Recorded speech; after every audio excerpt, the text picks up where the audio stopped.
तर तिरुपती बालाजीची पहिली बायको आहे महालक्ष्मी, म्हणजे विष्णूच्या अवतारातली, आणि दुसरी बायको आहे ती पद्मावती आहे. महालक्ष्मी ही कोल्हापूरला रुसून आलेली आहे तिरुपतीवरनं. तर का रुसून आली ह्याचं कारण सांगतो तुम्हाला. पहिल्यांदा ब्रह्मा, विष्णू आणि महेश हे तिघजण देव, ह्या पृथ्वी तलावर सगळ्यात देवश्रेष्ठ मी आहे असं तिघांना गर्व आलेला होता. तर एक भृगु ऋषी नावाचे तपस्वी मनुष्य होते. तिघ देव देखील त्या भृगु ऋषींना गुरु मानत होते. मग गुरुंना समजले हे गर्वपणा करायला. गुरु स्वतः जाऊन त्यांना भेटले आणि सांगितले, तुम्ही किती गेला तर देव आहात आणि असा गर्वपणा करू नका. मी तुमच्या तिघांची परीक्षा घेतो. जो कोणी परीक्षामध्ये पास होईल तोच या पृथ्वी तलावर सगळ्यात देव श्रेष्ठ होईल. तुम्हाला मान्य आहे काय विचारलं. तिघही मान्य केले, कारण गुरूंची आज्ञा पाळली पाहिजे. मग तिघही आमंत्रण देतात भृगु ऋषींना, तुम्ही आमच्या घरी या आणि आमची परीक्षा घ्या आणि आमच्या तिघापैकी कोण श्रेष्ठ आहे तुम्ही ठरवा. मग भृगु ऋषी जातात पहिल्यांदा शंकर भगवानकडे परीक्षा घेण्यासाठी. बाहेरून शंकर भगवानला आवाज येतात. तर शंकर भगवान आणि पार्वती गुहेमध्ये बोलत बसलेले असतात, गप्पा मारत बसलेले असतात. ते इतकं मग्न असतात की बाहेर भृगु ऋषी आलेलं शंकर भगवानच्या लक्षात येत नाही.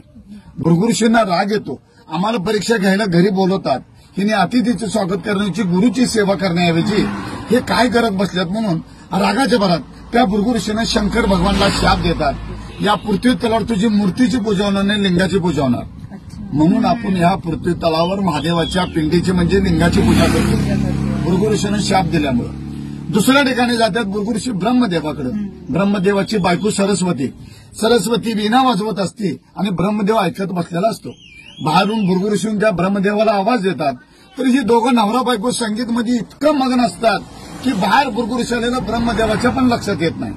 जन विश्व निर्माण केलं, जनसृष्टी निर्माण केली, त्या ब्रह्मदेवाला देखील त्या भृगु ऋषीने शाप दिलेला आहे, या पृथ्वी तलावर तुला कोणीही पुजणार नाही, तुझं मंदिर कुठं उभारलं जाणार नाही. फक्त शापाला विशाप म्हणून ब्रह्मदेवाचं जन्मस्थान आहे राजस्थान पुष्कर. पूर्ण पृथ्वी तलावर त्याचं एकच मंदिर आहे, त्याला कुणीही पूजत नाहीत. तिसऱ्या ठिकाणी जातात भृगु ऋषी विष्णूकडे. विष्णू आपल्या पत्नीला महालक्ष्मीला सांगत असतात की भृगु ऋषी कधी पण येऊ देत, माझे गुरु कधी पण येऊ देत, माझी परीक्षा घेऊ देत, सगळ्या प्रश्नाचं मी उत्तर देणार आणि ह्या पृथ्वी तलावर त्या दोघांच्या पेक्षा मी श्रेष्ठ होणार. हे आपल्या पत्नीला महालक्ष्मीला सांगत असताना भृगु ऋषी ऐकतात. मी परीक्षा घ्यायच्या अगोदर आपल्या बायकोला मोठेपणा सांगायला म्हणून त्या भृगु ऋषीने विष्णूच्या छातीवर इथे लाथ घातलेल्या.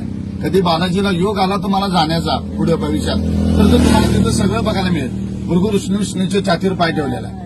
तेवढा भृगु ऋषीला विचारतो, गुरुवर हे तुम्हाला कुठे लागलं का. महालक्ष्मीला राग येतो. तुम्ही एवढं देवादेव श्रेष्ठ म्हणून मला सांगतायसा, तुमच्या छातीवर त्यांनी पाय ठेवलं आणि तुम्ही त्यांनाच विचारताय लागलं काय म्हणून. माझा अपमान झाली म्हणते, ते क्षण देखील थांबणार नाही. तेवढा विष्णू म्हणतो त्या भृगु ऋषीनं माझ्या गुरुनं माझ्या छातीवर पाय ठेवलं, तुझा अपमान कसा झाला. त्यावेळेला ती म्हणते, मी तुमची धर्मपत्नी आहे आणि तुम्ही मला एक लग्नात वचन दिलं की सदैव तुझं स्थान माझ्या हृदयात ठेवेन म्हणून. ते आता पाय ठेवल्यामुळे ते हृदय भ्रष्ट झाले म्हणले आणि त्या पायाखाली ही महालक्ष्मी राहू शकत नाही म्हणली. या कारणानं तिरुपतीवरनं महालक्ष्मी कोल्हापूरला रुसून आली. रुसून येताना देखील महालक्ष्मी रागाच्या भरात आपल्या नवऱ्याला शाप दिलेला आहे की तुमचं दुसरं लग्न होणार, तुम्ही कुबेरकडनं कर्ज काढणार, ते कर्ज माझे भक्त लोक कोण फेडणार. आणि महालक्ष्मीची अट अशी होती, अजून देखील आहे, जोपर्यंत त्या पृथ्वीवरचे सर्व लोक ज्यावेळेला तुमच्या दारूवर मुंडन करतील त्यावेळेलाच तुम्ही कर्जातून मुक्त होणार. पृथ्वी तलावरचे सर्व लोक काय जाऊ शकत नाहीत. म्हणून तिरुपती बालाजी अजून कर्जामध्ये असं मानलं जातं. आणि जो कोणी भक्त तुमच्या दरबार येऊन मुंडन करेल, केस दान करेल, त्या भक्ताला मी कर्जात कधीच ठेवणार नाही, हे महालक्ष्मीचं वाक्य आहे. म्हणून तिरुपतीला गेल्यावर टक्कल करून यायचं असतं. जेव्हा महालक्ष्मी दिसून आली कोल्हापूरला, तेव्हा इसवी सन 634 साली कोल्हापूरमध्ये कर्णदेव राजा राज्य करत होता. म्हणजे महाभारतातला नव्हे, त्याच्या आधीचा. तर नारद मुनी सांगतो कर्णदेव राजाला की महालक्ष्मी दिसून कोल्हापूरला कायमची यायला तिची राहण्याची व्यवस्था कर, मंदिर बांध. त्यावेळेला हे मंदिर बांधलं गेलं 1383 वर्षापूर्वी. महालक्ष्मीचं दैत्याकडून बांधून घेतलेलं आहे. आणि ज्यावेळेला महालक्ष्मी दिसून आली कोल्हापूरला, तर महालक्ष्मीने हे कोल्हापूर का निवडलं, तर आपल्या कोल्हापूर नगरीमध्ये राक्षस लोकांचा वास्तव जास्त होता. सर्व राक्षस लोकांचा नायनाट करण्यासाठी, त्यांचा वध करण्यासाठी महालक्ष्मीने कोल्हापूरला निवडलं. आणि ज्यावेळेला महालक्ष्मी कोल्हापूरला स्थायिक झाली, त्यावेळेला रत्नासूर नावाचा एक राक्षस महालक्ष्मीच्या भक्तांना त्रास देऊ लागलेला होता.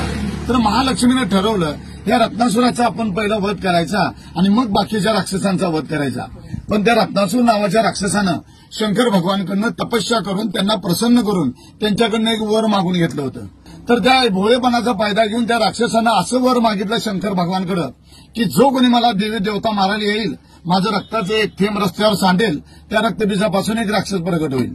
म्हणून महालक्ष्मीने शंकर भगवानची आराधना केली. कारण शंकर भगवानच वर दिलेलं होतं.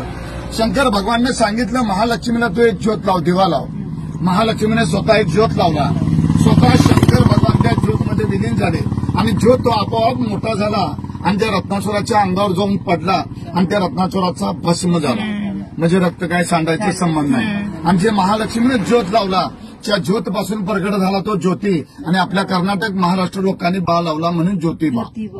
महालक्ष्मी प्रसन्न झाली. माझ्या भक्ताचं रक्षण केलंस तू, सदैव तू माझा भाऊ म्हणून माझ्या पाठीशी राहशील आणि या विश्वात तुझं जागरूक देवस्थान म्हणून ओळखलं जाईल. म्हणून महालक्ष्मीने आशीर्वाद दिलं आणि हे ज्योतिबाचं स्थान झालेलं आहे.